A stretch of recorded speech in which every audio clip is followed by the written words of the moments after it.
Have you heard that a cheese factory exploded in France on this day in 1925, leaving nothing but debris? But first, have you heard that today is National Freeze Pop Day? That's right, March 6th is when we celebrate those icy treats that leave your hands sticky and your tongue colorfully stained. The first freeze pop was accidentally created in 1905 when soda maker Frank Epperson left a mixture of powdered soda and water with a stirring stick in it on his porch overnight. In the morning, he found it frozen solid, creating what he called the Epsicle, later renamed the Popsicle, probably for good reason.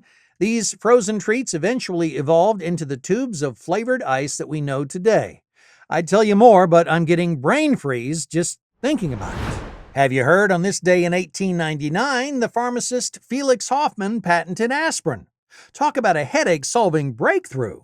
Hoffmann actually developed aspirin while working at Bayer to help his dad, who suffered from arthritis and he couldn't tolerate the side effects of other pain relievers. Little did he know his discovery would become one of the most widely used medications in the world. You might say this invention was a real pain reliever for humanity. I'll show myself out. Have you heard? Today is National White Chocolate Cheesecake Day. If you've never had white chocolate cheesecake, ooh, you're missing out on a slice of heaven. White chocolate isn't technically chocolate at all. Did you know that? It contains cocoa butter, but no cocoa solids. It first appeared in the 1930s when the Nestle company introduced it in Switzerland. Combined with the creamy richness of cheesecake, oh my goodness, it's a match made in dessert paradise. I'd make a joke about cheesecake, but it'd be too cheesy, unlike white chocolate. Have you heard? On this day in 1869, Dmitri Mendeleev presented the first periodic table of elements to the Russian Chemical Society. Talk about organizing chaos. Before Mendeleev's breakthrough, chemists were trying to make sense of the growing number of discovered elements with no systematic way to categorize them. Mendeleev's genius was arranging elements by atomic weight and leaving gaps for undiscovered elements. He even predicted the properties of elements not yet discovered. That's right, this guy was so smart he discovered elements that weren't even there yet. Now that's what I call having great chemistry with science. Have you heard? Today is National Dentist Day. Let's take a moment to appreciate those brave souls who venture where no one wants to go. And to our mouths. The first dental school in the world was established in 1840 in Baltimore, Maryland. Before professional dentistry, people relied on barbers or general physicians to pull their painful teeth. So the next time you're in that chair, just remember it could be worse. You could have your barber asking, a little off the top of your tooth, while wielding a pair of pliers. And now for our feature story.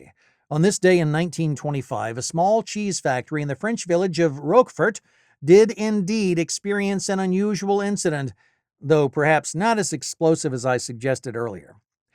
Anyway, the aging cave where their famous blue cheese was stored experienced a temperature fluctuation that caused several wheels of cheese to expand dramatically.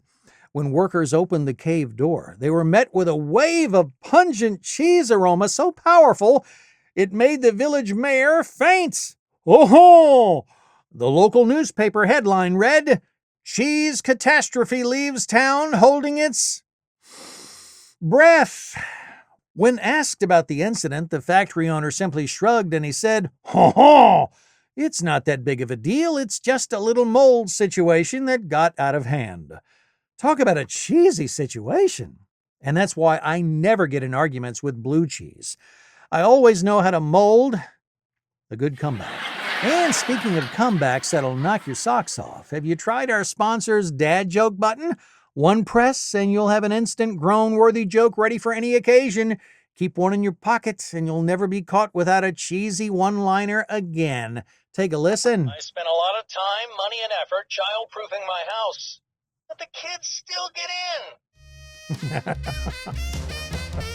And that's all for today's edition of Have You Heard? Like, follow, share, subscribe, and leave a comment if you learned something mind-bogglingly fascinating. I'm Troy W. Hudson, the voiceover with personality. Until next time, stay curious.